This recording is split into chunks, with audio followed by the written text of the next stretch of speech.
On today's episode of Field Frequency, I sit down with Josh Holberry, manager of mobility at Brightsmith. We talk about the pendulum swing between growth hype and intentional hiring.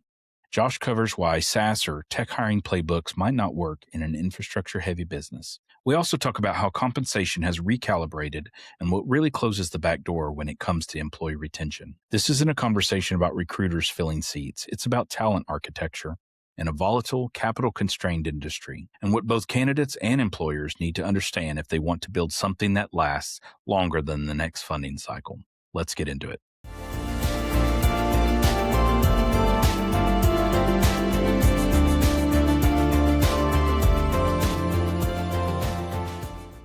Welcome to another episode of Field Frequency, powered by Field Advantage, an IT field services company specializing in the deployment, maintenance, and operation of critical infrastructure, including EV charging networks. Today, I'm very happy to have Josh Holberry, manager of mobility at Brightsmith. Josh, how you doing? Hi, Jason. I'm good. How are you?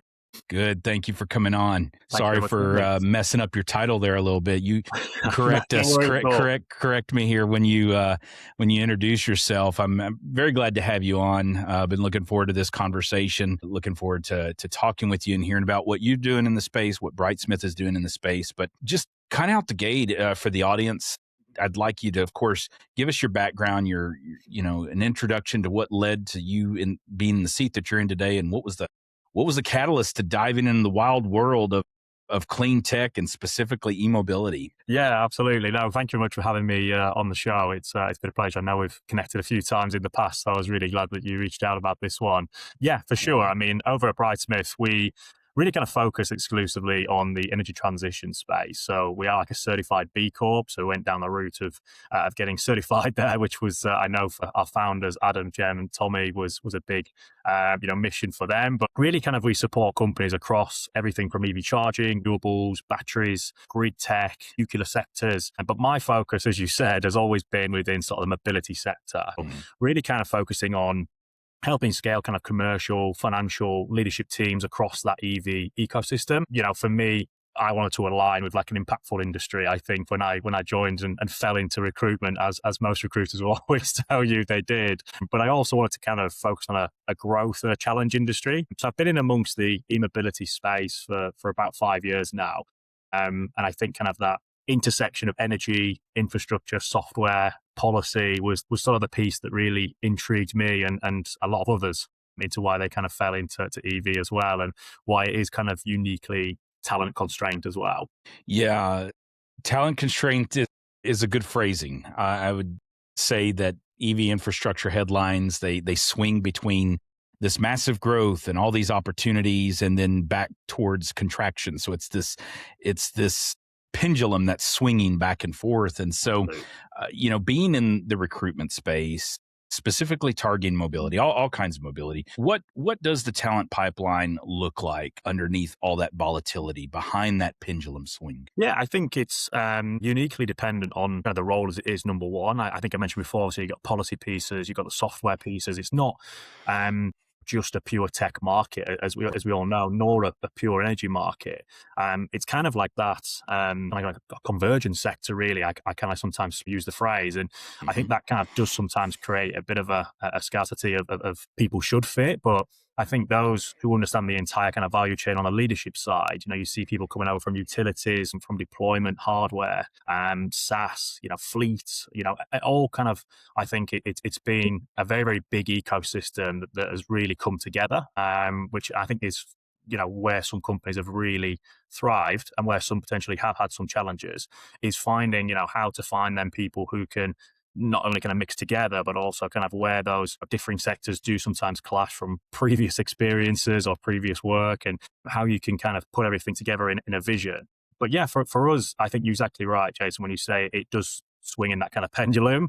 We do see some up and down pieces, but I think people who are constantly on the lookout for good talent and execution perspectives across the whole of their pool of candidates, they're the ones that are doing the strongest in our eyes. Would you say that, well, I'll preface my question with this statement. Today, actually, I was speaking with an industry colleague, recently had a change because the company that they were attached to went through a reduction in force because of funding issues. This particular individual is, got some time behind them as far as experience in the e-mobility space. And so, it was disheartening for them to think that they were in a good situation, and then found out funding and other opportunities were kind of drying things up, and there was a reduction in force. So, given his role in space, his experience, he landed, somewhere right away. So it was okay. But it makes me wonder about our industry's building of depth. And by depth, I mean maturity, stability, however you want to phrase that. Are we seeing the industry growing in that capacity, or are companies within the space just recycling people? Are we just, basically, I mean, I can say myself, I have a lot of shirts hanging in the closet with different EV logos on them. Yeah, no, great question. I think certainly that the two dynamics exist, right? You have number one, early stage markets recycle a small experience of talent pool. That's normal for any emerging market. I think we're now seeing that in data centers, right? With some of our colleagues of mine are working in that space.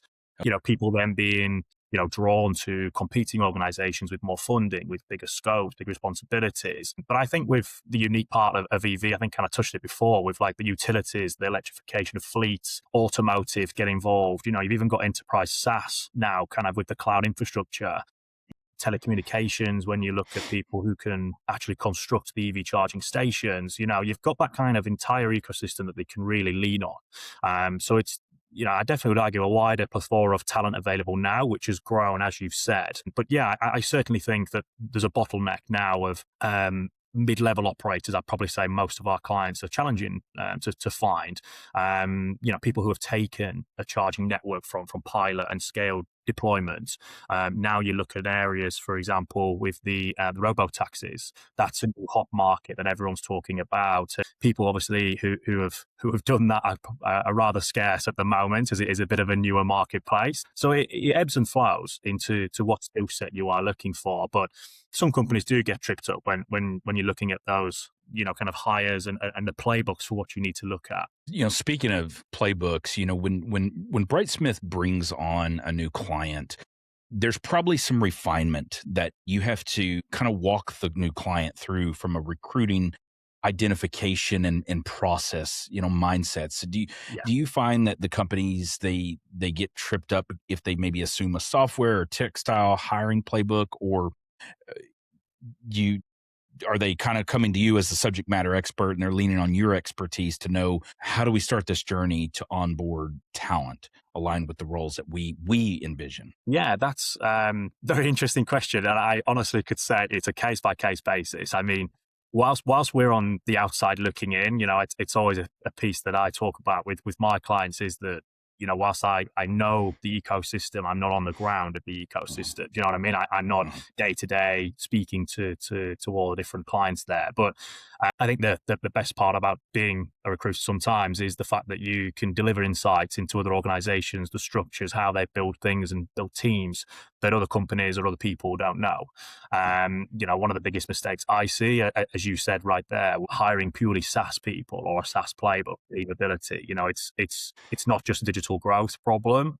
It will be like an infrastructure deployment challenge that, as we've mentioned before, is layered with regulatory or capital constraints or complexity, with different changes in the White House, especially out here in America, but also globally. I think you look at the UK and mainland Europe, the best hires that are coming in aren't just scaling sort of pipelines. They're really understanding the interconnectivity of working with utilities, or rollout times, or how those commercial kind of sales cycles look. And I think the best people that we work with on a client side are the ones that are very open to hearing about customers or clients that, candidates that are very much open to exploring different paths, different backgrounds. As we mentioned before, with utilities, people coming from software or hardware, how can they transfer those skills into working to their benefit? So it's obviously fundamentally different from conventional tech recruiting to e-mobility. You've got to curate that process with the client, the company that retains you. You've got to kind of curate that process to understand. You might be trying to do a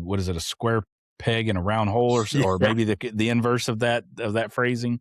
So I can imagine that it's just a different mindset. But you said something that stood out to me, and that is basically there is a need for almost industry knowledge or kind of institutional knowledge that your client, Brightsmith's client, needs to leverage from the candidate pool, because and kind of bringing the convergence of those two together, that institutional knowledge that they've gained, specifically like you made the example with the utility, understanding how to navigate that space and how does it apply to their specific need. Yeah, absolutely. I think that we're now past maybe the early growth stage of e-mobility, right? Where you had people who could come in you could trial it out with somebody from a different background per se. But, more common now is finding people who have got a background, at least interacting with e-mobility or an understanding of different aspects of the policies or the regulations that are involved. That being said, you look at other areas like, finance or a public company, you can still very comfortably, I think, bring somebody over. And we've had experiences ourselves of working with clients that have brought people over who haven't got a background in EV, but have worked in EV manufacturing. They're very, very strong at the controllership aspects to that, or raising capital. So there's certain areas that I think, really you can add a lot of value to any team by not just bringing somebody over who is EV charging, but maybe less on kind of the commercial aspects. I think you have to have that sales knowledge and the connections there to maybe make a good and quick impact. Well, I'd like to ask you a few questions that maybe those that are in the talent kind of pool, or those that are keeping their eyes open for other opportunities, their ears, if they're listening, their ears may perk up on the next few questions I'd like to talk to you about.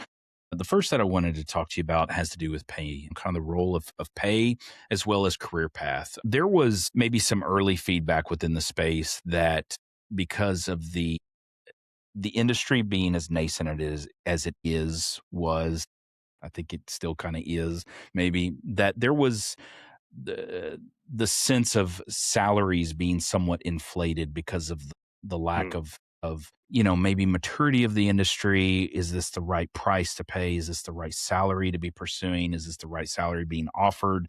So on and so forth. And what I'd like to hear is just, you mentioned been in the space for 5 years. How have you seen the compensation narratives change, evolve, pivot? What's that look like? Yeah. Definitely over the last 5 years, we've seen a period where compensations have escalated very quickly. I think that's a mix between, right, the startup phase we've talked about. After post-COVID, there was a very quick urgency, right, of limited pool of experienced talent with a lot of jobs coming through. Obviously the funding side of things was also really heavy and heavily involved in creating that. I think now, the last sort of year, we've seen a more mature kind of recalibration, I'll probably say, of where we're at. The likes of Tesla, for example, I know drove up, for example, the project development, the project EPC guys that were doing the actual kind of groundwork there. And a lot of companies that I worked with were struggling to match the budgets there 2-3 years ago. That's now kind of come back into alignment, I think, across the US, across Canada as well.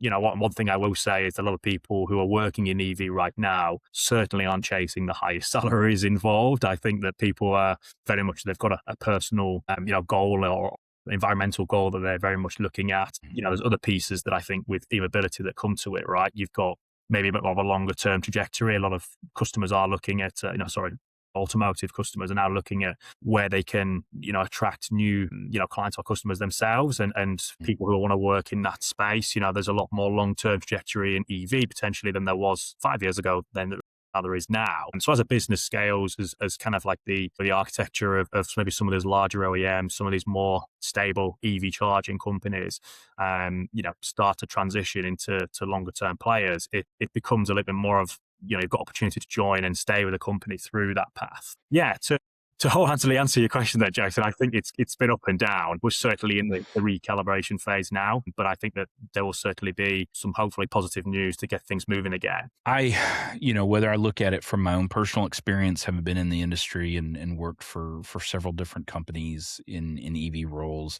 or just from, just by nature of osmosis, I've been in this space, know a lot of people across the space.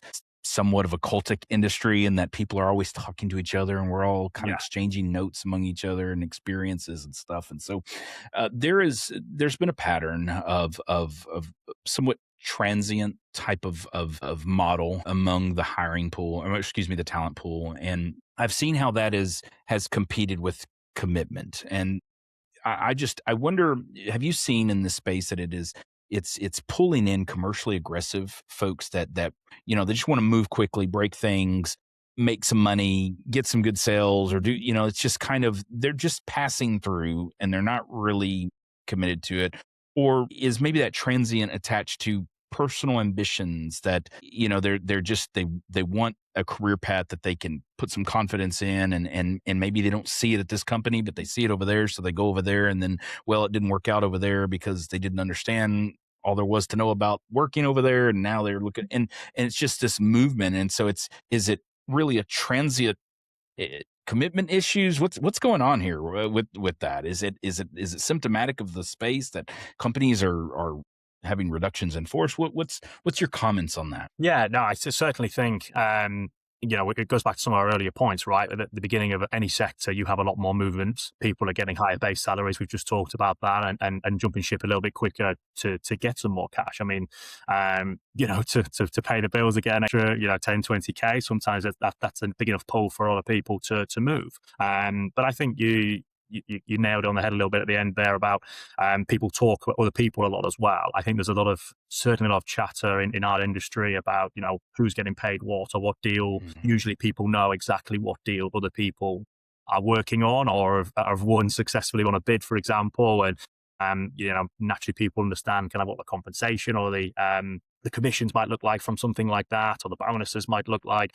I think that competition is good because it drives other people to push one another. But at the same time, I think people do sometimes put they take off the horse blinkers a little bit and open their eyes over the shoulder to see what's going on. And I think, ambitious builders are naturally attracted to an emerging sector, right? You mentioned the commercial people there that are I would say probably more focused on these kind of, transition between companies. But a lot of these, clients of ours and companies that I see in the industry are still trying to understand their own business models, who fits into each business model, what market strategy they're going after, who they're targeting. And maybe sometimes the movement doesn't reflect kind of that. It's not through a lack of loyalty, it's maybe lack of fit. As these industries, targets change or, companies sort of change goals. And I know we've obviously had a very, very quick up and down story of a lot of companies that have been out there. And unfortunately, some haven't made it to this stage. People start kind of, going through a couple of those cycles and don't want to fall into that trap for a second or a third time, which may be another reason for jumping around a little bit quicker. I think for us, kind of the biggest part is making sure when you're moving into a new role, you've acknowledged the structural realities of what's going on there. Number one, I have heard some horror stories of people joining companies and not understanding, what maybe who their customers are or how much they've sold. I think is a big one sometimes. But also capital shifts, right? I think we talked about it earlier. You might have a company that's absolutely flying and suddenly, a change in government, a change in funding has created those instability shifts that have decimated some organizations as well. So I would argue it's a mixed bag between lack of commitment of people who, are searching for the right long-time platform, and then people who also want to truly execute as well. And be really happy in their work too. Again, another personal reference, but it's just kind of aligned with where our conversation is. It was probably 2018. I had been in the space maybe a couple of years, and I was trying to look at what EV had for me in terms of a long-term career path. I had spent up to that point, I'd spent a lot of time in energy infrastructure, but on the petroleum side, not necessarily the e-mobility side. And I knew that within the petroleum sector, downstream oil and gas, energy infrastructure in that space, there was a career that would take me all the way to retirement. Yeah. But it was 2018. I'd been in this space, focused on EV for a couple of years, and I began to look kind of what the roadmap for a long-term career path would look like in EV. And I'd kind of tapped a couple of folks to be quasi mentors, and kind of they had been in the space for 10 years and were just kind of OGs in the space. And it was like, hey, what do you think? And the feedback was, look, if you go over to Tesla, it's a 2-year gig. If you move over here in software, it's going to be a 2 to 5 year gig. And it was just kind of a you get in hardware sales, you do that. And it was like, well, it was kind of jaded for a very early period. It made me wonder, oh man, is this really what I want to do? I don't know. But fast forward, seen lots of changes. And, I guess I'm making those comments to kind of tee up this next question that I want to ask about. And it kind of it catapults from that transient versus commitment issue over to the employer side. So that's, you can't really, people are going to do what they're going to do, but as an organization, employers have an opportunity to differentiate themselves. And so I would say that when Brightsmith probably brings on a new client, you are, as the SME, are probably trying to guide them towards employer differentiation, to get beyond pay, to look at what some retention levers could be that could focus on recruit the talent, get them in, but also close the back door. Yeah. So what does that look like when it comes to employer differentiation? Definitely. Really, really interesting question, I think, from this side. Beyond pay, right? What are those things that are keeping people here? And, we talked about mission, I think, is a big part. Most people working in this space are not working in it for, just the cash. They've got kind of some other part of or belief in the mobility, kind of ecosystem, as well. I think one of the best parts of EV is sometimes seeing those projects go through to completion. And, I myself obviously don't do the projects, but sometimes when I'm, traveling around, I'll just whip over and have a look at what charger it is, what hardware it is, who's involved in it. And I think it's people who have obviously put those in place. I bet they've got quite a good feeling, about making those changes and those impacts. But, I think there's several things, right, that employers can be big on. And when we're speaking to our clients, one of the biggest things that we talk about is what is, first of all, like what happened with a previous person, or is a growth role, for example. The other piece of it is what is the big differentiator for you? Why Brightsmith? Why EVgo? Why Tritium? Why Blink? Those big names. Why should the people work for you? And it's not just for me like a clearly mapped out career progression piece. I think that's very positive, but there needs to be other things in this marketplace, right? Like transparent leadership. Talk about volatility. I think that's a big part of anything. A sense of building sort of an infrastructure that's going to exist. I think people are looking at longevity and where the company is and how they're going to continue. They don't want to be, unfortunately, talked about before, in those kind of difficult situations. They want to have, kind of an understanding of where the company's heading. I think that honesty is certainly the best policy for a lot of people in this marketplace. It's not for the faint-hearted. It is the charging ecosystem, but compensation gets people through the front door.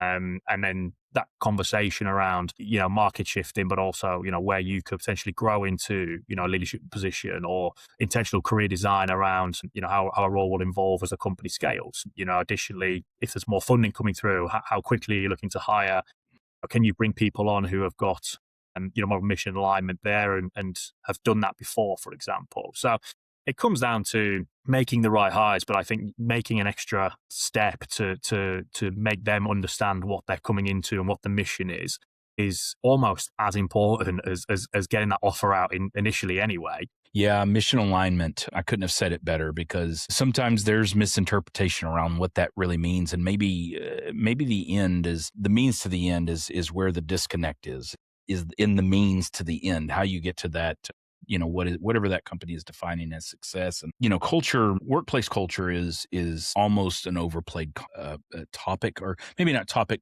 phrase or a buzzword, I guess is what I'm trying to say, in culture, because a lot of people talk about culture, but it's almost like there's no way for a candidate to understand a company's culture until they're a part of that culture. And so employers can differentiate themselves by, talking about the culture, but it's kind of like when you're dating someone. You don't know what you don't know till you've got some distance and time invested. And so that is one of the things that, culture is, companies are rising or falling in that. Employer retention is, anchored to that. It's like they say, people don't leave bad companies, they leave bad managers. And that management component is inextricably connected to the culture. And so, I think you've highlighted some things that are key when it comes to closing that door. It's, salary is going to get them in the front door, but there's other things that are going to kind of close that back door and help them stay put. Talent architecture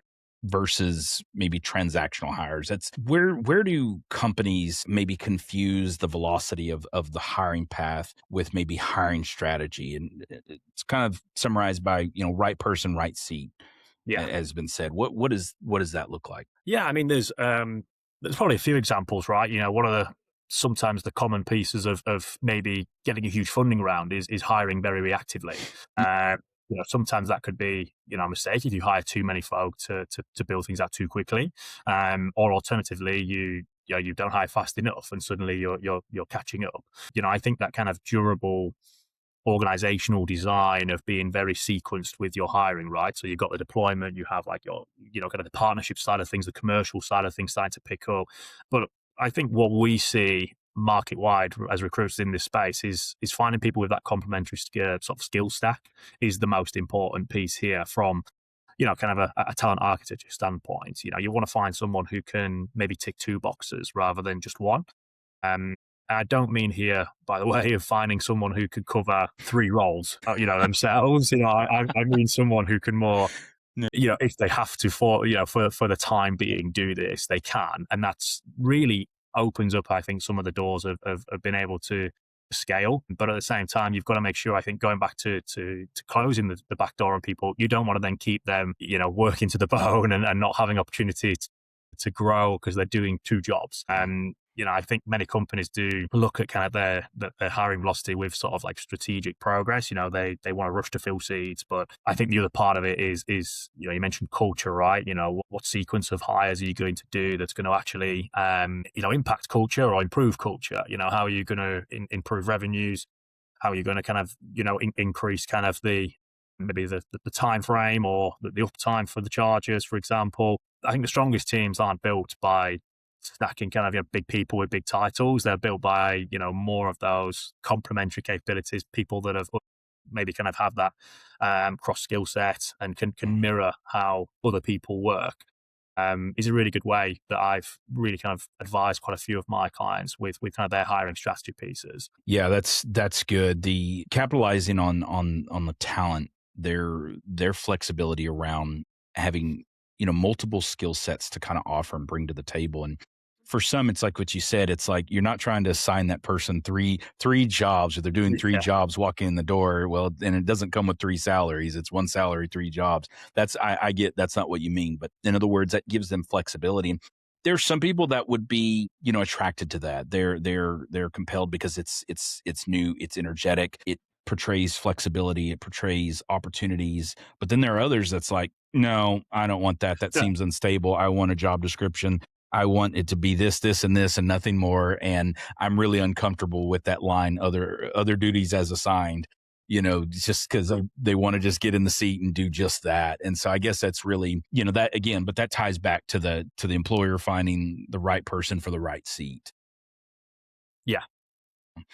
When you work with recruiters out there, I think that's kind of one of the most important conversations to have, right? Is making sure that when you're doing those kind of debriefs or specs of the role, they're very honest with you that you're finding someone who's going to sit in two roles, and or maybe start in this kind of dual capacity or have a bit of extra responsibility. No one wants to fall into that, right? And understand that they're taking those. And as you said, I know every founder that's listening probably will have sat in 9 or 10 of those different roles themselves from doing things they've never done before. But some people don't like to do it as well. They want to know exactly what their capabilities are, where they, what the job description looks like, and also kind of where they can switch off and not have to deal with it at the same time. But I think we know someone who's been sat in one of those roles, don't we, from that perspective? Yeah. Well, when I was asking you a moment ago about, difference in hiring velocity versus hiring strategy, it's kind of just, rush to acquire versus really focusing on building and creating that structure. A particular logo came to mind where they were hiring in those waves, like you mentioned, just a wave of hires, and that wave kind of caught up, and then they had to eliminate. And one of the lines to be eliminated had to do with program management. And so pretty much everybody in the seat of program management got cut. And then, 3 weeks later, 4 weeks later, maybe it's like, oh, wow, we probably do need some folks in program management. So then those roles appeared, and now it's like, oh, no, we got it. We need this role. But it was like after those had gotten cut, now they're the same. And we've seen that. I mean, and no one can figure out who I'm talking about because that's not even been 3 years ago. It's been more than that. Hopefully no one's trying to piece things together, find out who I'm talking about. But anyways, that's kind of was in the back of my head whenever I was asking you about kind of the architecture behind the hiring path and what, how you navigate that as kind of the subject matter expert. So, I want to talk about, companies that are having to work through discipline around capital and discipline as it relates to acquiring talent. And obviously, everyone's trying to be profitable, whether you're CPO, OEM, et cetera. And there are lines on the sheet that signal profit, and there are lines that on the sheet that just signal cost. And it's kind of hard to sort through what's signal and what's noise in the middle of all that. And so, profitability is the goal, obviously. And so when you're advising companies, how do you advise them around calibrating their hiring, specifically maybe whether it's with salary, with roles, with amount of roles? I mean, how do you help them sort through, look, this is what is mission critical now, and this is maybe the next cycle? Do you get that granular, or are you just kind of ingesting what they need and just going in that direction? How does that work? Yeah, challenging question, Jason, on that side. I think that you've got obviously mission critical hires, so like we need them now. They're a lot easier to, I think, on a commercial standpoint, especially when you're using a recruiter. One of the biggest things is, questions we get asked is how much is it going to cost? And if it's a mission critical hire, you need that person now.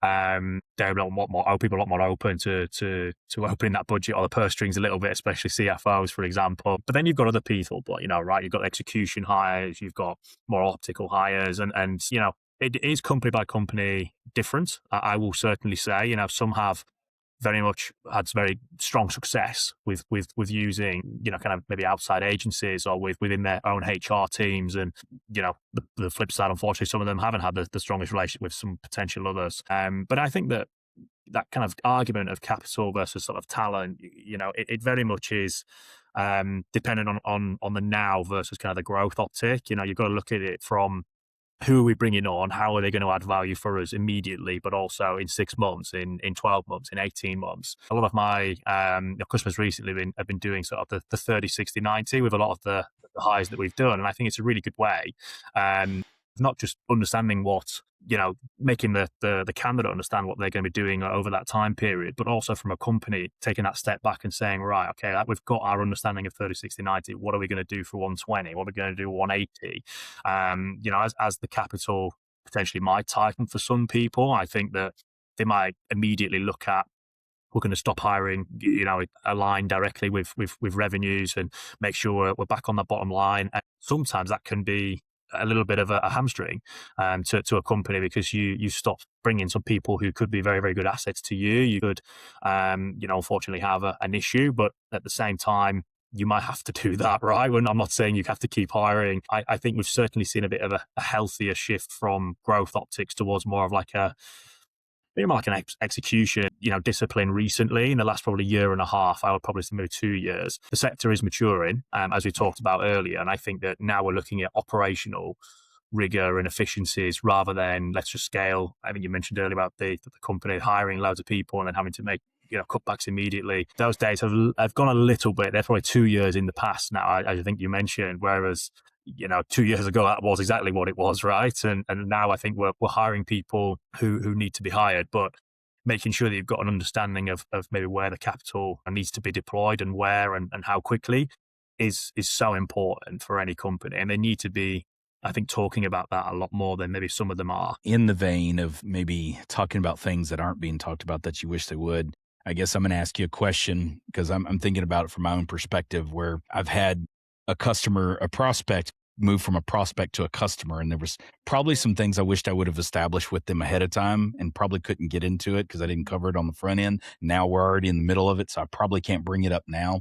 So to that end, what's a myth that you would like to debunk in this space? And what I'm asking is something that, answer it from the perspective of the candidate or the hiring team. What is, something you can't say to an existing client of Brightsmith, but maybe a prospective client that, you just want them to level set and kind of attach to reality, something that, or maybe it's a candidate that you want to answer, something that they get wrong when it comes to building a role, building a team, or maybe building a career, if we're looking at it from the candidate's perspective in this space. What's shed some light on it.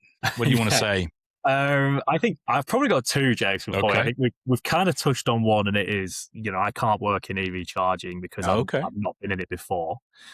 I think we talked about, people are coming in from all different levels of industries, right? You've got the energy companies, utilities, fleets, not just EV fleets, but just generic sort of, fleets. Government is a big part of it now. People coming into it from a policy perspective, or transportation perspective. I think that replicates into the wider mobility ecosystem as well, right? You've got other pieces like the robo-taxis, you've got the other pieces like the micro-mobility sectors that have been up and down, but you can't find people who've been in that space for 20 years or 25 years. You can't find a CEO or a CCO who's been in that space for all of those times, because as the data center space is going to find out, they're not there. They might have been in early days, but they're not where they currently are now from that perspective. I think for one of the biggest ones when I speak to people who have not necessarily been in the industry, it's, well, where do I start? And I think it's the understanding and making the conscious effort to understand who the big players are. Maybe kind of where you've sold that's in a similar area of that space is a big part, or engineered in a similar kind of, cloud SaaS software solution, for example. And then probably the second one would be maybe like e-mobility is kind of like just a generic tech, another tech vertical. I think it gives so much more than that when you work into it. A lot of people look at EV charging and all they think about is the car.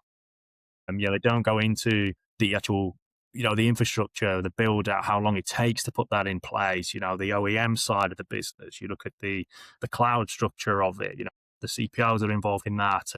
I think you'll maybe have it, Jess, with some of your friends or maybe some of the family, especially. Sometimes I'm speaking to them and they just say, oh, so do you just sell, EV? Like, what do they do? And you have to explain it into more detail. And I think we're now moving away from an emerging, market into finding kind of a company or a marketplace that's really sort of becoming, a bit more of a staple now. You see the adverts on television, it's all electric vehicles, it's the new in. And I think that story that everyone should be saying is that, it's good. We're making progress with it year on year. So I really like that I work in this space, and, biggest part of my day to day, especially when I go back to the UK or when I'm speaking to friends here, is telling them about the mobility sector. Yeah. Well, Josh, I feel like you've brought a positive light into this conversation. It's all been good, and I imagine whether it's a prospective employer or a prospective employee that's in the market, in the space, or looking to get into the space,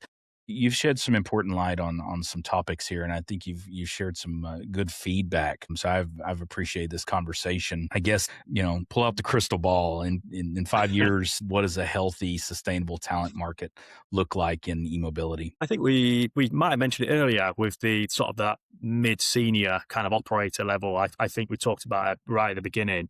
I think having kind of more of a depth to the industry will be a big part of that, right? I think I just talked about kind of like the fluidity of moving between industries. I think that piece would be great if people can step into those spaces from grid technology, which is, improving day to day. I think Octopus just had a big pledge of a huge, move from the UK into California, didn't they? And that's all on the grid tech and the EV side. So, I think that kind of adjacent sector movement would be great, the fluidity piece there. But also I think more of a stable government, maybe funding cycle would be great from I think anyone would answer that question.